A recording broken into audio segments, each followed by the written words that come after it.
जब मैं अपनी पढ़ाई कंप्लीट किया तो मैं आया कि मैं इस क्षेत्र में क्या सुधार कर सकता हूँ। तो जब मैं मैन्युफैक्चरिंग यूनिट में काम करने लगा, काम करते करते मेरे को जो थोड़ा सा एक्सपीरियंस हो गया तो मैंने बोला कि अब चलते हैं पेशेंट की तरफ, क्योंकि दवा एक ऐसी चीज है जो डायरेक्टली कंज्यूमर मतलब पेशेंट ही है। तो जब मैं आया वहां पे तो इसके बाद फिर मैंने मेडार्मी बायोकर प्राइवेट लिमिटेड का नाम सोचा।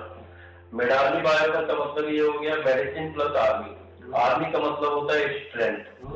तो स्ट्रेंथ ऑफ मेडिसिन जो बाहर की कंपनियां प्रमोट कर रही थी कि आपका क्वालिटी ऑफ लाइफ मतलब कि वो गुड्स की क्वालिटी नहीं है, ये नहीं है, वो नहीं है, तो हमने ये सोच करके इसलिए नाम ही रखा कि स्ट्रेंथ ऑफ मेडिसिन।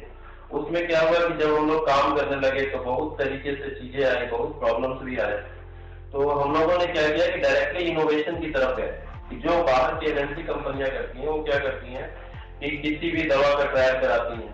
तो हम लोग जो यहाँ के जो सबसे रेप्यूटेड इंस्टीट्यूट है all India institute of medical sciences, तो हमने वहाँ पे अपने क्लिनिकल ट्रायल करवाए और हम लोगों को एक सफलतापूर्वक एक मेडिसिन मिली जो कि गैस्ट्रोपेरेसिस के आज तक का मतलब कि वो रहा है कि गैस्ट्रोपेरेसिस का कोई उपचार नहीं।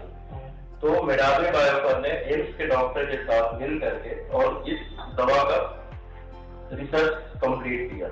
जब रिसर्च कंप्लीट किया तो जाहिर सी बात है थोड़ा बहुत तो कॉन्फिडेंस आता ही है। तो जब कॉन्फिडेंस आया तो हम लोग धीरे धीरे और आगे बढ़ने लगे, फिर हम लोगों से और लोग जुड़ने लगे डॉक्टर लेवल पे।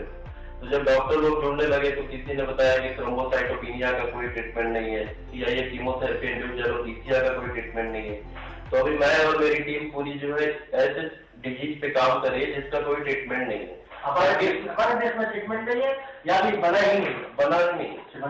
और बाहर की कंपनियां कल की डेट में आ करके और फिर ये बोलेंगे कि ये इसका ट्रीटमेंट है। अब एक चीज बताइए कि बाहर की चीजें जो भी बन रही है उस पर हम कैसे भरोसा करें कि ये चीज सही है। तो इसके बाद फिर गवर्नमेंट के भी कई सारी एजेंसियां आई जो मेक इन इंडिया, तो मेक इन इंडिया के तहत फिर हम लोगों ने भी अपना काम शुरू किया। मेक इन इंडिया हमने तैयार किया। हाँ, मेक इन इंडिया हमने तैयार किया और हमने इंडिया में माइक्रोस्फीयर फॉर्मुलेशन बनाया जिसकी बायोअवेलेबिलिटी जो प्रॉब्लम आ रही थी बायोअवेलेबिलिटी में उसको रिजॉल्व किया गया और धीरे धीरे आप यहाँ तक हम लोग पहुंचे।